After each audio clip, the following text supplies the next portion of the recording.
नमस्कार फ्रेंड्स। एक इंसान जो मैथ्स के एग्जाम देता है और उसमें आउट ऑफ 120 उसको 1 मार्क्स मिलते हैं, वही इंसान मिडिल स्कूल में कई बार फेल होता है। उसी इंसान को होटल में वेटर के जॉब के लिए कई बार रिजेक्ट कर दिया जाता है। वो इंसान बहुत सारे जॉब्स को अप्लाई करता है पर उसमें भी उसे रिजेक्शन ही मिलती है। KFC में इंटरव्यू के लिए 24 कैंडिडेट्स पहुंचते हैं। वहां पर सबका सिलेक्शन हो जाता है पर अफसोस सिर्फ उसी आदमी का सिलेक्शन नहीं होता। आज हम जिस बुक का रिव्यू करने वाले हैं उसका नाम है अली बाबा। इसको डंकन क्लार्क्स ने लिखा है। ये बुक हमें जैक मा की इंस्पिरेशनल जर्नी को बताती है। अगर आप हमारे चैनल पर पहली बार आए हैं तो चैनल को सब्सक्राइब जरूर करें और बेल आइकन को प्रेस कर दें।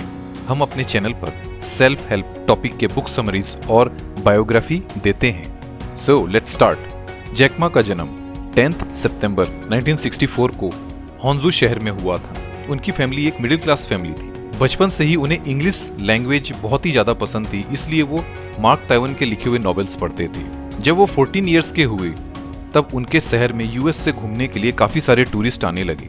जैक ने सोचा कि इंग्लिश सीखने के लिए इससे अच्छा और कोई मौका ही नहीं है, इसलिए वो रोज सुबह 5 बजे उठते और अपने साइकिल से 40 किलोमीटर दूर जाकर सारे टूरिस्ट के होटल के बाहर फ्री में टूरिस्ट गाइड बनकर घूमते रहते। इसके बदले में उन्होंने टूरिस्ट से इंग्लिश सीखा।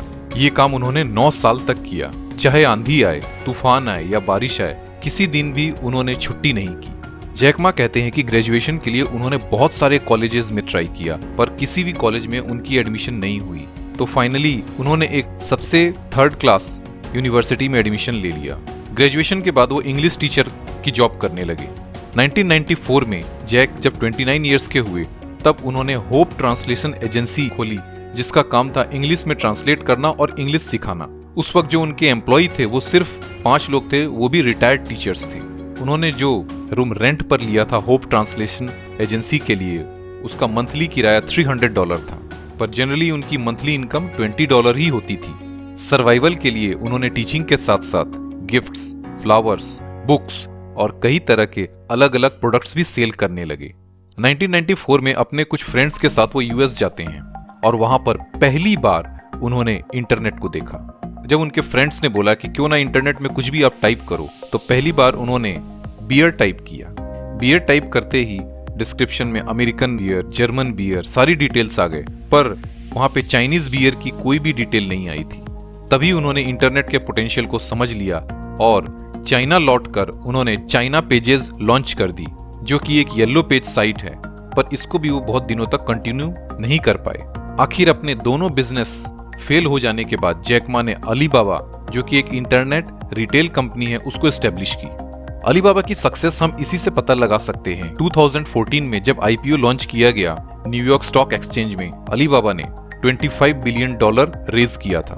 अली बाबा की नेटवर्थ अमेजॉन और eBay से भी कहीं ज्यादा है और चाइना के ग्रोथ में अली बाबा का बहुत बड़ा योगदान है। चलिए हम जानते हैं जैक मा से सक्सेस सीक्रेट्स, जिसके करने की वजह से उन्होंने अली बाबा को ऊंचाइयों तक पहुंचाया। जैक मा कहते हैं कि अगर आपको अपनी लाइफ में एक्सेल करना है या सक्सेस पाना है तो किसी भी एक स्किल में मास्टरी कर लें। चाहे आप में कितनी ही कमियां क्यों ना हो, पर आप उस एक स्किल से पूरी दुनिया को जीत सकते हैं। जैक मा को इंग्लिश सीखना बहुत ही ज्यादा पसंद था। उसको सीखने के लिए उन्होंने अपनी पूरी जी जान लगा दी और इंग्लिश के वजह से ही उन्हें US जाने का मौका मिला और वहां पर उन्हें इंटरनेट जानने का मौका मिला और उसी के वजह से अली बाबा आज एग्जिस्टेंस में आया। अली बाबा को स्टार्ट करने से पहले जैक मा ने 2 बिजनेस स्टार्ट किए थे, पर दोनों में फेल हो गए। कई जगह फेल होने के बाद भी वो कभी भी हारे नहीं और निरंतर आगे बढ़ते रहे। इसलिए जैक कहते हैं, अगर आप अपनी लाइफ में कभी भी गिव अप नहीं करेंगे तो चांसेस है कि आप जरूर अपने टारगेट को अचीव कर ही लेंगे। वेन्स हमारे बॉडी में ब्लड को एक ऑर्गन से दूसरे ऑर्गन और हार्ट तक ट्रांसपोर्ट करने का काम करती है। इसीलिए वेन्स हमारे बॉडी में सबसे इंपॉर्टेंट फैक्टर है। अगर हमारे किसी भी वेन्स में कोई प्रॉब्लम हो जाएगी तो हमारा पूरा का पूरा बॉडी कोलैप्स कर जाएगा। इसीलिए अली बाबा 6 वेन्स प्रिंसिपल पे काम करती है, जिसमें सबसे पहला है कस्टमर फर्स्ट। किसी भी ई-कॉमर्स प्लेटफॉर्म या बिजनेस के लिए कस्टमर सबसे इंपॉर्टेंट रोल प्ले करता है। कस्टमर की वजह से ही बिजनेस के सक्सेस और फेलियर डिसाइड होती है। सेकंड है टीम वर्क। किसी भी बिजनेस को चलाने के लिए हमें टीम की जरूरत पड़ती है। एक अकेला आदमी कभी भी बिजनेस खड़ा नहीं कर सकता, इसलिए जैक मा टीम बिल्डिंग में बहुत फोकस करते थे। थर्ड है एम्ब्रेस चेंज।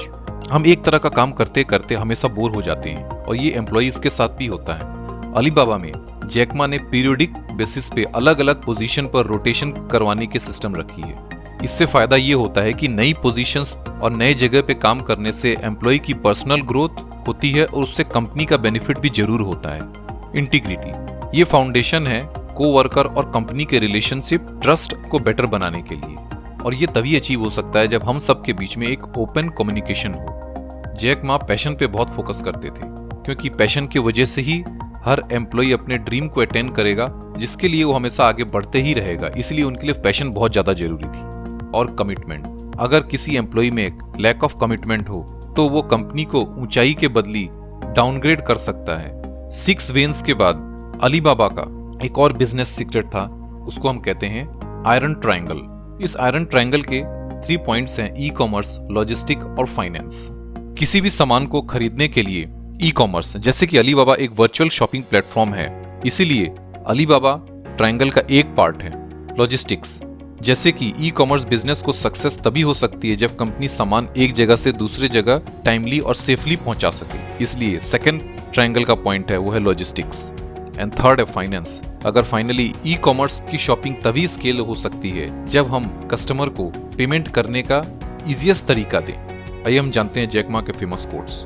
आप अपने ड्रीम पर और खुद पर भरोसा रखें और हमेशा आगे बढ़ते चलें। आप अपने सपनों को पूरा करने के लिए चाहे तो दूसरों से ट्रिक्स और नई स्किल सीखें, पर अपने सपनों को कभी चेंज मत करें।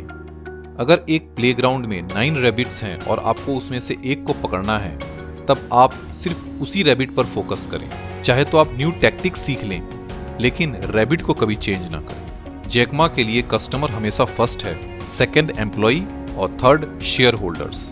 जैक मा कहते हैं, हो सकता है आज बहुत पेन से भरा हो, ये भी हो सकता है कि कल उससे भी ज्यादा ब्रूटल हो, पर अगर आप निरंतर आगे बढ़ते चलेंगे तो आने वाला कल बहुत खूबसूरत होगा। आपको हमारी कोशिश कैसी लगी कमेंट करें।